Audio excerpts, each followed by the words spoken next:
Bonjour à tous, je suis Kevin Gall, ministère prophétique. Alors avant de continuer cette vidéo, je vous invite à aller écouter la prophétie numéro 82 où je parle du jugement à venir de la fausse Babylone, de la fausse grande prostituée, autrement dit du Vatican et de l'Église catholique romaine. J'ai expliqué selon les Écritures que la fameuse Babylone, la fameuse grande prostituée, la fameuse femme qui est assise sur une bête écarlate dans Apocalypse 17, n'était ni le Vatican, ni l'Église catholique romaine, mais une ville, et plus précisément, Jérusalem, la future Jérusalem post-Troisième Guerre mondiale. Donc allez écouter la prophétie numéro 82 pour comprendre pourquoi c'est Jérusalem et pas Rome, ni le Vatican, ni l'Église catholique romaine, et ensuite revenez écouter ce que je vais vous dire maintenant. Bon.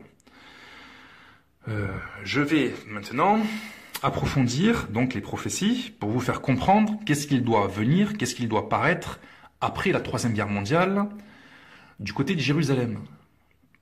C'est clairement écrit dans Apocalypse 17, c'est pourquoi je vous invite à ouvrir votre Bible, Apocalypse 17, et je vais reprendre la lecture à partir du verset 3. Il me transporta en esprit dans un désert, et je vis une femme assise sur une bête écarlate, pleine de noms de blasphème, ayant 7 têtes et 10 cornes. Cette femme était vêtue de pourpre et d'écarlate, et parée d'or, de pierres précieuses et de perles. Elle tenait dans sa main une coupe d'or remplie d'abominations et des impuretés de sa prostitution. Sur son front était écrit un nom, un mystère. Babylone, la grande, la mère des impudiques et des abominations de la terre. Et je vis cette femme ivre du sang des saints et du sang des témoins de Jésus. Donc je le répète, cette fameuse femme, cette fameuse Babylone, cette fameuse grande prostituée, ce n'est ni le Vatican, ni l'Église catholique romaine, ni Rome, mais c'est la future Jérusalem post-Troisième Guerre mondiale. Bon. Je continue. Et en la voyant, je fus saisi d'un grand étonnement. Et l'ange me dit, « Pourquoi t'étonnes-tu? Je te dirai le mystère de la femme, donc de Jérusalem, on a compris, et de la bête qui la porte, qui a les 7 têtes et les 10 cornes. » Point. Donc là, j'aimerais vous faire comprendre quelque chose. On nous parle d'une femme qui est assise sur une bête. On a compris que la femme, c'était une ville. Bon, une ville, c'est assise sur quoi? Sur quoi est assis une ville? C'est forcément sur un territoire qui englobe la ville. Vous comprenez? Donc c'est forcément une région, un pays, un royaume ou un empire. Ou encore un continent. Je te dirai le mystère de la femme et de la bête qui la porte, autrement dit le territoire qui englobe Jérusalem à la fin des temps, qui a les 7 têtes et les 10 cornes. Donc là on a une précision, ce territoire aura 7 têtes et 10 cornes. En tout cas, c'est la vision qu'a eue Jean. Verset 8. La bête que tu as vue, autrement dit le territoire que tu as vu en vision, était et elle n'est plus.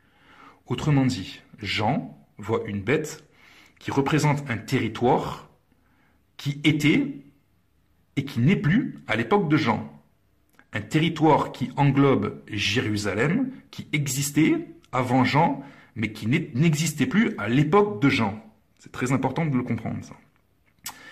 Elle doit monter de l'abîme et aller à la perdition. Autrement dit, ce territoire qui englobe Jérusalem, qui existait avant Jean et qui n'existe plus à l'époque de Jean, mais qui doit revenir, réapparaître, va revenir d'une manière obscure, d'une manière ténébreuse. Elle doit monter de l'abîme.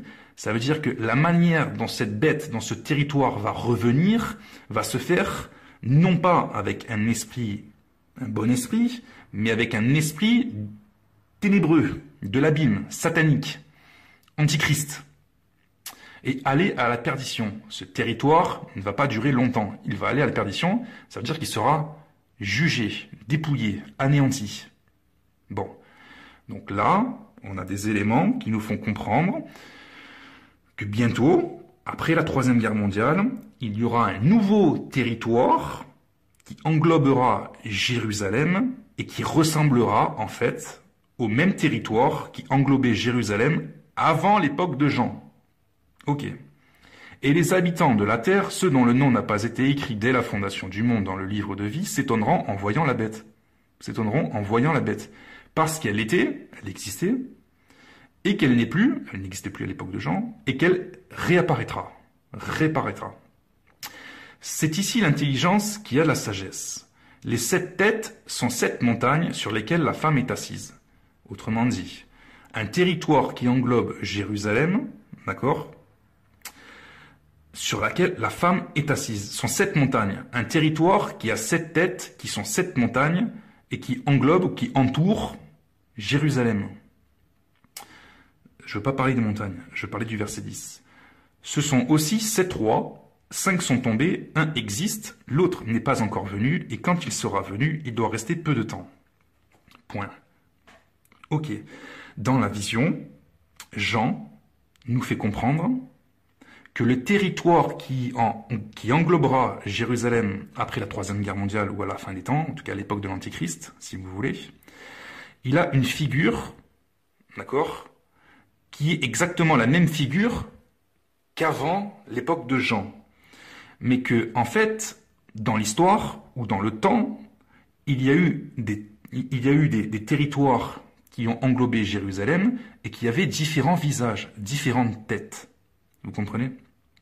Et 5 sont tombés. Quels sont les territoires dans le passé qui ont englobé Jérusalem et qui sont tombés? Quels sont les différents empires, quels sont les différents royaumes qui ont englobé Jérusalem dans le passé et qui étaient tombés déjà à l'époque de Jean, qui n'existaient plus déjà à l'époque de Jean? Nous avons historiquement l'Égypte, la Syrie, Babylone, l'empire des Médès et des Perses et la Grèce. Ces 5 empires, ces 5 territoires, si vous voulez, occupaient la ville de Jérusalem. Ils avaient différentes têtes, ils avaient différents visages, ces territoires, dans le passé. Il y en avait 5, et ils sont tombés. Et comme ça, c'est expliqué au verset 10, un existe. En effet, à l'époque de Jean, il y avait un territoire, un empire, ou encore un royaume, qui englobait Jérusalem, c'était l'empire romain, qui lui avait son visage également. L'autre n'est pas encore venu.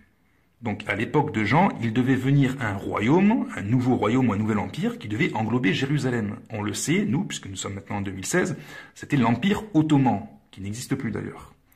Et quand il sera venu, il doit rester peu de temps. Autrement dit, après l'empire ottoman, il doit rester peu de temps avant l'arrivée de la bête.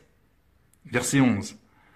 Et la bête qui était, c'est-à-dire qui existait avant Jean, et qui n'est plus, qui n'existait plus à l'époque de Jean, est elle-même un 8e roi. Autrement dit, un 8e visage, un 8e royaume. Et elle est du nombre des 7. Et elle va à la perdition. Donc là, qu'est-ce qu'on doit comprendre? On doit comprendre quoi? C'est quoi la révélation de tout ça? Qu'est-ce qui doit venir après la Troisième Guerre mondiale? Tout simplement un royaume, un nouveau royaume, qui existait déjà dans le passé, d'accord, qui avait un certain visage, d'accord, et qui doit avoir de nouveau le même visage à la fin des temps. Et je vous le révèle, c'est tout simplement le grand Israël, exactement comme à l'époque, d'accord, où Dieu avait promis à Abraham de lui donner une terre promise, Canaan, etc. L'époque où Moïse est arrivé, l'époque où Josué est arrivé, où ils ont conquis Canaan, où ils se sont étendus sur tout le territoire, etc., selon les limites que Dieu avait données. Bon, c'est exactement ce qui va se passer. Après la Troisième Guerre mondiale, vous aurez le Moyen-Orient qui sera restructuré, et vous aurez tout simplement un nouvel empire, un royaume, maintenant ça va être un royaume et un empire, ce sera plus l'État d'Israël, ce sera carrément un royaume et un empire, si vous voulez, qui aura les mêmes limites, la même démarcation qu'à l'époque avant Jean, c'est-à-dire à l'époque davidique, à l'époque primitive d'Israël terrestre, de la terre terrestre d'Israël, de la terre promise, si vous voulez.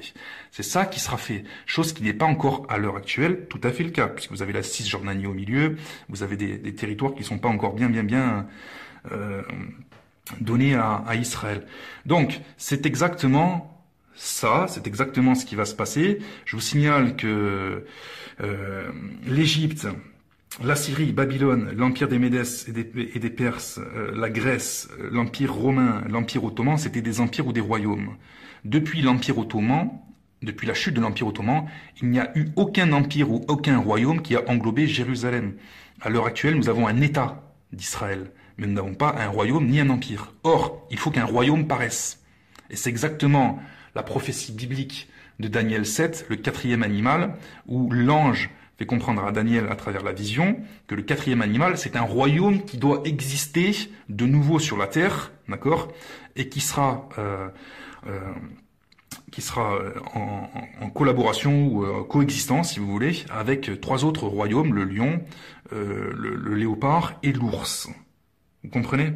Eh bien, qu'est-ce que c'est que ce royaume, ce 4e animal? C'est tout simplement la renaissance du grand Israël, de l'Israël promis à Abraham, Isaac et Jacob, à la base de l'Israël primitif, de l'Israël de l'époque de l'Exode, de Nombre, de la Torah, si vous voulez. Sauf que ce nouveau royaume, ce dernier royaume, si vous voulez, il ne vient pas de Dieu dans le sens qu'il ne vient pas de la manière du Saint-Esprit venu par l'Église, etc., actuelle. Il est venu par l'esprit antichrist, par l'esprit sioniste, talmudique, antichrist, franc-maçonnique. C'est pour ça qu'il vient de l'abîme. Vous comprenez? Il a fallu un plan de 3 guerres mondiales, si vous voulez, pour établir ce nouveau royaume qui sera le 8e roi, le dernier. Le dernier visage, qui était le même visage, le dernier visage qui englobe Jérusalem, sera le même visage que le premier visage que Dieu lui a donné, selon les Écritures. Et si vous cherchez bien dans ce qui se passe à l'heure actuelle, effectivement, il est question du projet du Grand Israël. Raison pour laquelle ils font des conquêtes, etc., etc. Mais ils vont se servir de la 3e guerre mondiale vraiment pour délimiter les choses d'une manière biblique. Sauf que ce qui s'est passé à l'époque de Moïse, c'est fini. Hein, maintenant, nous sommes dans la nouvelle alliance. Ces choses étaient symboliques. Il faut bien comprendre que le territoire d'Israël à l'heure actuelle, on n'est plus dans le. Enfin, il faut qu'il soit spirituel. Hein, c'était une ombre du royaume de Dieu céleste. Hein, donc, il faut absolument que Satan et l'Antéchrist, si vous voulez, établissent un royaume sioniste là, pour faire croire justement, pour tromper les Juifs. Hein, vous comprenez? Mais nous, les chrétiens, nous ne sommes pas trompés. Nous comprenons que ça vient de l'abîme, tout ça. C'est pour ça que je dis que les églises ne doivent pas soutenir un sionisme juif franc-maçonnique, satanique, antichrist. Même s'il y a accomplissement des Écritures sur certains points, ça vient de l'abîme, ça. Hein, je viens encore de vous le prouver, de le lire. Voilà. Donc, vous verrez, après la 3e guerre mondiale, le rétablissement du royaume d'Israël primitif. Même démarcation, même des limites, etc., même visage. Voilà, c'est pour ça qu'il est écrit, il était, il n'est plus, et il doit réapparaître. Et ça va étonner beaucoup de monde, parce qu'il était, il n'est plus, il doit réapparaître. On va dire, ah mais voilà, c'est exactement le même royaume qu'à l'époque davidique, mosaïque, etc., etc. Vous comprenez? Voilà, donc je vais continuer dans une autre vidéo sur les 10 cornes, qui ne sont pas des royaumes là, mais des chefs. Soyez bénis, j'espère que vous avez... Et je voulais vous apporter un détail géographique concernant le futur royaume d'Israël, le 8e roi, antichrist, à venir, post-3e guerre mondiale. C'est qu'il sera beaucoup plus grand que la nation d'Israël qu'on vient de connaître, d'accord? Et qui ressemblera en fait tout à fait au visage du territoire d'Israël qui était primitif, que Dieu avait promis à Abraham. Donc on retrouve des passages dans Genèse chapitre 15 verset 18.